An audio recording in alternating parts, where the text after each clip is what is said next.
सूरज ढल रहा था और पहाड़ों से घिरे एक छोटे से गांव सुखपुर में शाम की ठंडी हवा बह रही थी। गांव के बीचों बीच एक पुराना लेकिन मजबूत मकान था, जिसमें हीरालाल अपने 2 बेटों के साथ रहते थे।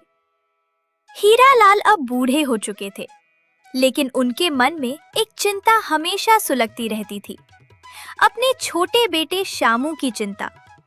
बड़ा बेटा रामू पढ़ लिखकर शहर में अच्छी नौकरी कर रहा था, लेकिन शामू को तो बचपन से सिर्फ खाना बनाने का शौक था। शामू बेटा, जिंदगी सिर्फ खाने पीने से नहीं चलती, कुछ काम धंधा भी करना पड़ता है। तेरा भाई देख कैसी नौकरी कर रहा है, शहर में इज्जत है उसकी। पिताजी, मैं भी कुछ करूंगा, मुझे बस खाना बनाना आता है। आप देखना, एक दिन मेरा खाना खाकर लोग उंगलियां चाटते रह जाएंगे। हाँ, उंगलियां ही चाटते रह जाएंगे, क्योंकि पैसे तो कमाएगा नहीं। पढ़ाई लिखाई छोड़कर बर्तन मांजता रहेगा जिंदगी भर। रामू के शब्दों में जहर घुला था। वह हमेशा से शामू से जलता था, क्योंकि पिता का प्यार थोड़ा सा ज्यादा शामू पर था। हीरालाल जानते थे कि शामू को किताबों से नहीं, बल्कि मसालों की खुशबू से प्यार है। उन्होंने उस दिन एक फैसला कर लिया। अगली सुबह हीरालाल ने शामू को अपने पास बुलाया। उनकी आंखों में एक अजीब सी चमक थी, उम्मीद की चमक। शामू, मैंने सोचा है, तुझे खाना बनाना पसंद है, तो क्यों ना तू अपना एक छोटा सा ढाबा खोल ले। गांव में कोई अच्छा ढाबा नहीं है, लोगों को बाजार जाना पड़ता है। ढाबा? लेकिन पिताजी, इतने पैसे कहाँ से आएंगे? चिंता मत कर बेटा, मेरी पुश्तैनी जमीन का एक छोटा सा टुकड़ा है जंगल के किनारे। मैं उसे बेचकर तुझे पैसे दूंगा, तू बस मेहनत कर।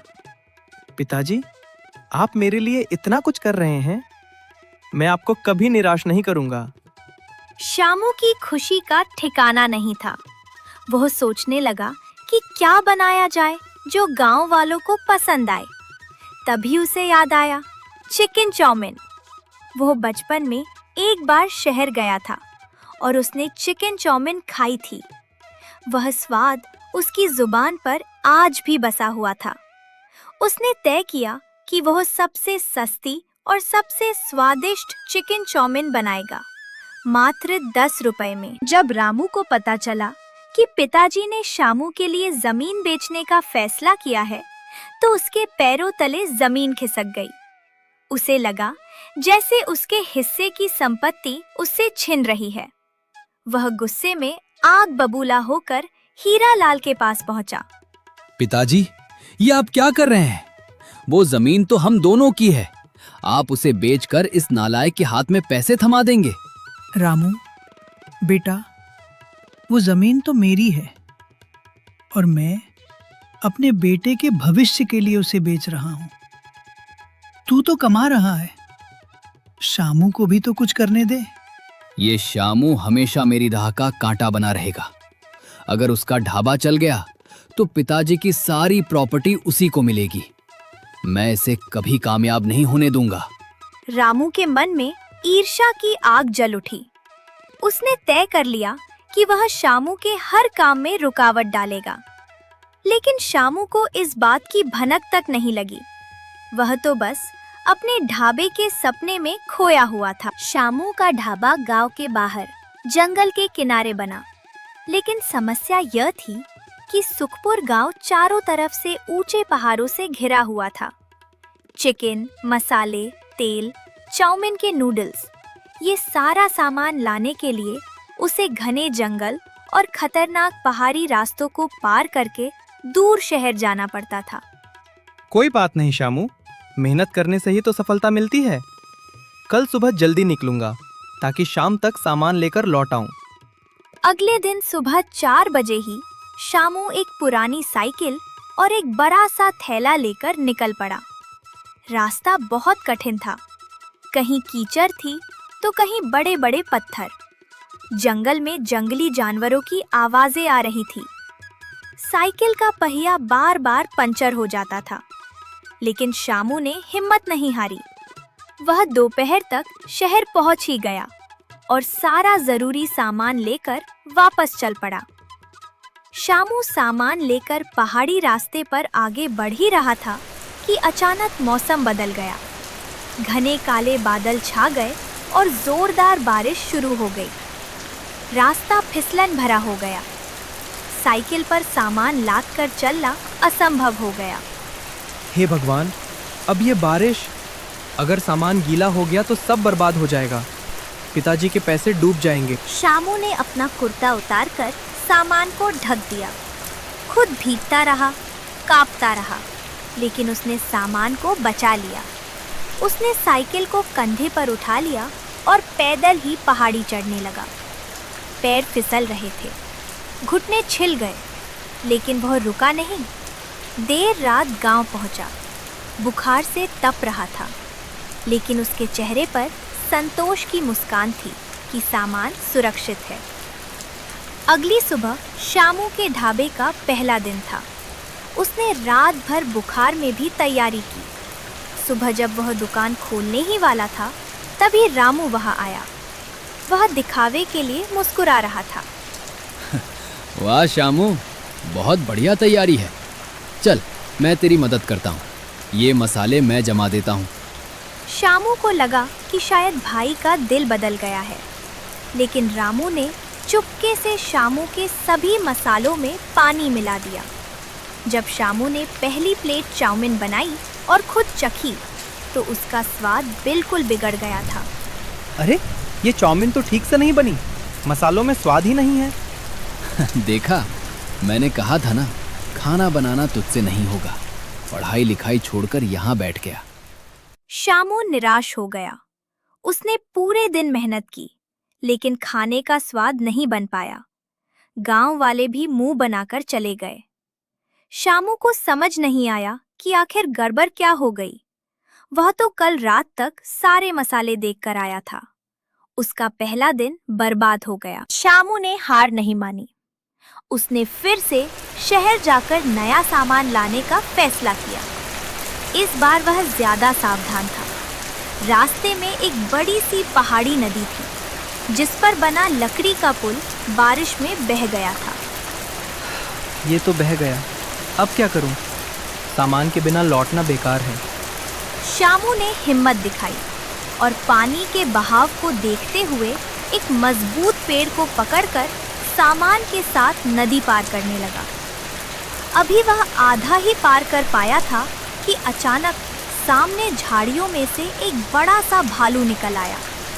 शामू की सांसें थम गई। वह वहीं जड़ होकर खड़ा रहा। राम, राम, हे भगवान, बचाओ। सौभाग्य से भालू ने उसकी तरफ देखा और पानी पीकर वापस जंगल में चला गया। शामू ने राहत की सांस ली और सामान लेकर गांव की तरफ भागा। यह सफर हर बार एक परीक्षा था, लेकिन शामू डटा रहा। शामू को लगा कि कुछ तो गड़बड़ है। उसने इस बार रामू पर शक किया, लेकिन सबूत नहीं था। उसने तय किया कि अब वह अपनी रेसिपी को और ज़बरदस्त बनाएगा। उसने रात भर जागकर मसालों को खुद पीसा, अदरक लहसुन का पेस्ट ताज़ा बनाया और चिकन में अपना एक खास मसाला मिलाया, भुना हुआ जीरा और काली मिर्च का पाउडर। इस बार का स्वाद ऐसा होगा कि लोग भूल नहीं पाएंगे। और सबसे बड़ी बात, कीमत सिर्फ 10 रुपए। अगले दिन जब शामू ने पहली कढ़ाई चाउमीन बनाई, तो उसकी खुशबू पूरे गांव में फैल गई। गांव के लोगों ने जब पहली बार इसे चखा, तो उनकी आंखें खुली की खुली रह गईं। इतनी कम कीमत में इतना स्वादिष्ट खाना, गांव में तहलका मच गया। अरे वाह शामू, क्या बनाया है यार। ऐसा स्वाद तो शहर के महंगे होटलों में भी नहीं मिलता। और सिर्फ 10 रुपए। तुमने तो कमाल कर दिया। अब तो हम हर रोज यही खाएंगे। शामू का ढाबा धीरे धीरे मशहूर होने लगा, लेकिन रामू की जलन और बढ़ गई। उसने गांव के कुछ लड़कों को पैसे देकर शामू के ढाबे पर पत्थर फेंकवाए तो कभी रात में वहां गंदगी फेंकवा दी। वो चाहता था कि शामू थक जाए और ढाबा बंद कर दे। देखो, रात में उसकी दुकान के सामने ये सब फेंक देना। उसका धंधा बंद होना चाहिए। हर सुबह शामू को अपनी दुकान के आसपास गंदगी मिलती, लेकिन वो चुपचाप साफ करता और दुकान खोल लेता। उसकी मेहनत और लगन को देखकर हीरा लाल की आंखों में आंसू आ जाते थे। बेटा, तुझे इतनी परेशानियों का सामना करना पड़ रहा है, फिर भी तू मुस्कुरा रहा है। मुझे तुझ पर गर्व है। पिताजी, ये परेशानियां ही तो मेरी असली ताकत हैं। इन्हीं से सीखकर मैं आगे बढ़ रहा हूँ। एक दिन रामू फिर से अपनी चाल चलने आया। इस बार उसने शामू के चिकन में जहर मिलाने की कोशिश की ताकि गांव वाले उस पर विश्वास ना करें। लेकिन इस बार शामू ने उसे रंगे हाथों पकड़ लिया। शामू रात को दुकान के पीछे ही छिपा बैठा था, क्योंकि उसे शक था कि कोई उसकी दुकान में घुसता है। भैया, ये सब तुम कर रहे थे? शामू, मैं वो इतने में हीरालाल भी वहां आ गए। उन्होंने सारा माजरा देख लिया। रामू के हाथ में जहर की शीशी थी। हीरालाल का दिल टूट गया।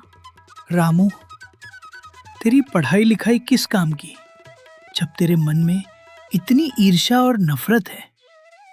तू अपने ही भाई का दुश्मन बन गया। शर्म आनी चाहिए तुझे। मुझे माफ कर दो पिताजी, मुझसे बड़ी गलती हो गई। मैं जलता था शामू से। मुझे लगता था कि आप सिर्फ उसी से प्यार करते हैं। मेरी गलती माफ कर दो शामू। रामू की आंखों में आंसू थे।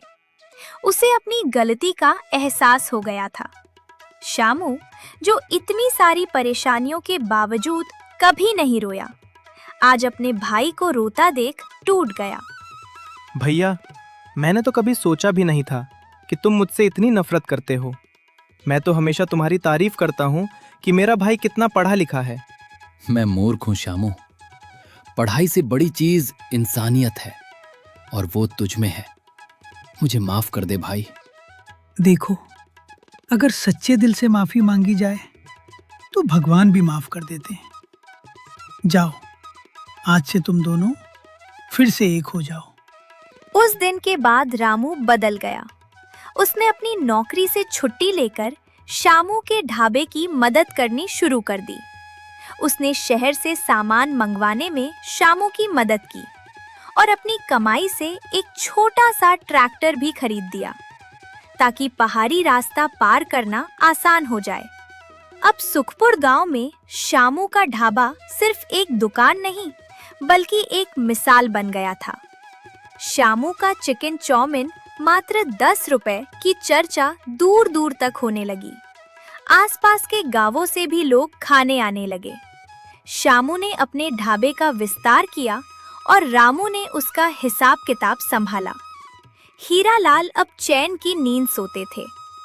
मेरे बेटों ने मेरा सिर गर्व से ऊंचा कर दिया। पढ़ाई भी जरूरी है और हुनर भी, लेकिन सबसे जरूरी है सच्ची मेहनत और सच्चा दिल। और स्वाद। हाँ, और अगर भाई मेरी मदद करे तो क्या कहने। समय बीतता गया। शामू का ढाबा अब एक बड़े रेस्टोरेंट में बदल गया, लेकिन उसका नाम और कीमत आज भी वही है। शामू का चिकन चाउमीन मात्र 10 रुपए। यह कहानी हमें सिखाती है कि मेहनत, लगन और सच्चाई के आगे हर मुश्किल हार जाती है। साथ ही ईर्ष्या और नफरत सिर्फ रिश्तों को तोड़ती है, जबकि प्यार और माफी हमें असली सफलता दिलाती है।